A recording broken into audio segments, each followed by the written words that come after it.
You know that moment, right?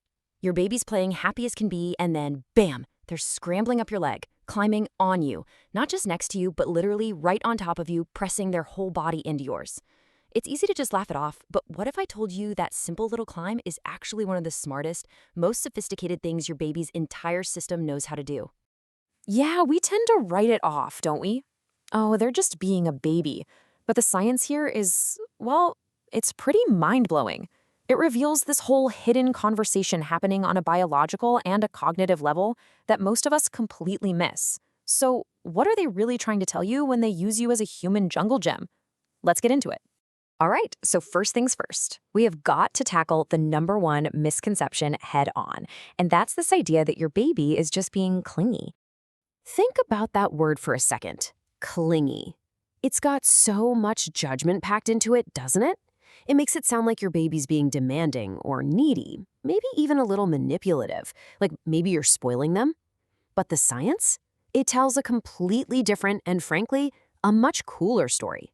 That super urgent need to be on you has got nothing to do with being spoiled, not at all. It's actually their biology, their very instincts kicking in. This isn't a want, it's a need, a deep, fundamental, non-negotiable requirement for them to grow and feel safe in the world. So what exactly is this biological requirement? Well, this is where we get into the really cool stuff. We're going to dive deep into the biology now, and trust me, it is fascinating. Okay, the magic word here is co-regulation. And here's the deal. For about the first year of their life, a baby's body just can't regulate itself. I'm talking about the absolute basics. Heart rate, breathing, their body temperature, even their stress hormones. They just can't do it alone. They need an outside source to help them get organized. And yep, you guessed it, that's you. And this isn't some fuzzy, abstract idea. This is real, measurable physiology. When your baby is pressed up against you, your calm heartbeat literally slows down their racing one. Your steady breathing helps regulate theirs. It's incredible. Studies show that babies with consistent physical contact have way lower levels of the stress hormone cortisol. Your body is quite literally a living, breathing instruction manual for their body on how to find calm. But wait, there's more. It's not just about any old hug or cuddle. There's a really specific reason they so often aim for one particular spot, your chest. And the reason for that? Well, it started way before they were even born. Think about it. For 9 months, what was the one constant sound? The one rhythm that organized their entire universe? Your heartbeat. And then they're born. And suddenly, that rhythm is gone. So when they climb onto your chest, they're not just looking for comfort. They are literally finding home base. They're reconnecting with the one sound that is hardwired into their brain as safety, as home. Okay, so we've got the biology down. But what's so cool is that this is a 2-for-1 deal. It's not just their body that's at work.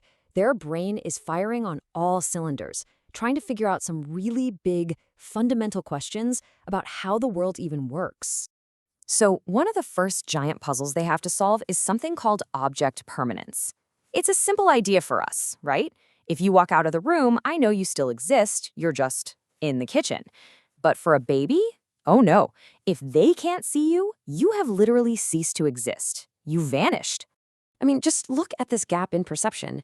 Your reality is, I'm just grabbing a glass of water.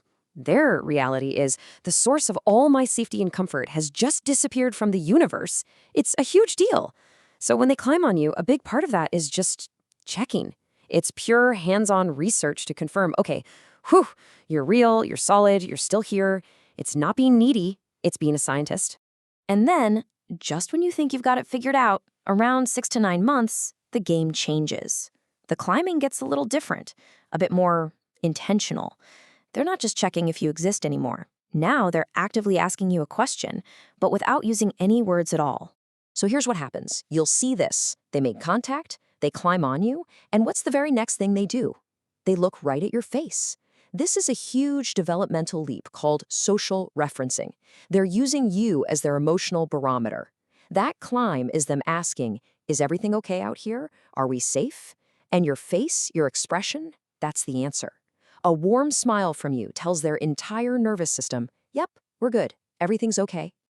Now, I know what some of you might be thinking. This is great and all, but I am exhausted. I have been a human jungle gym since 6 a.m. And that is so, so valid. But here's why it's worth it. Every single time you let them climb, every time you meet that need, you're making a deposit into this kind of developmental savings account. And the interest on that account? It pays out for their entire life.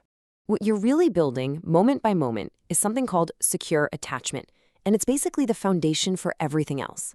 Every time they reach out and you're there, you are wiring their brain with a core belief: the world is safe, my needs will be met, I can count on people. That is a massive gift to give someone. And honestly, the long-term research on this will blow your mind. We're talking about huge studies that have followed people for decades. And what they find is that kids who had this secure attachment in their first year grow up to be adults who can handle stress better, who have healthier relationships, better mental health, they even do better in school. And it all starts right here, in these tiny little moments that feel like nothing at the time. But let's get real for a minute. Nobody is saying you have to be available to be climbed on 24/7. You are a person, not a piece of playground equipment. It is totally okay. In fact, it's absolutely necessary to need your own space. The real question is, how do you take that space without freaking your baby out? Okay, and here is the key. It's a simple but really powerful mind shift. It's not that you're putting your baby down that matters, it's how you make the transition. See, what the research tells us is that it's the sudden, unexpected separations that really stress a baby's nervous system. So, you narrate it. You become the storyteller of the transition. Talk to them first. Hey, I'm just going to set you down right here for a second. Then put them down gently. But keep talking. Your voice acts like a bridge across that physical gap. And if you can, stay where they can see you. It all sends the message, I'm still here, you're not alone. And please, please remember this. Taking that moment for yourself is the opposite of selfish. You cannot pour from an empty cup. To be that calm, regulating presence for your baby, you have to be regulated yourself. A calm parent is the single most important tool a baby's nervous system has. Taking that 5 minutes isn't a luxury, it's part of the job. So the next time you feel those little hands start that familiar climb up your leg, just take a breath. Remember everything that's really going on. They're dialing in their biology, they're doing a reality check on the universe, and they're asking you if they're safe. But underneath all of that incredible science, they're really asking one simple, profound question. And how you welcome them in that moment, well, that's the answer. An answer they'll carry with them forever.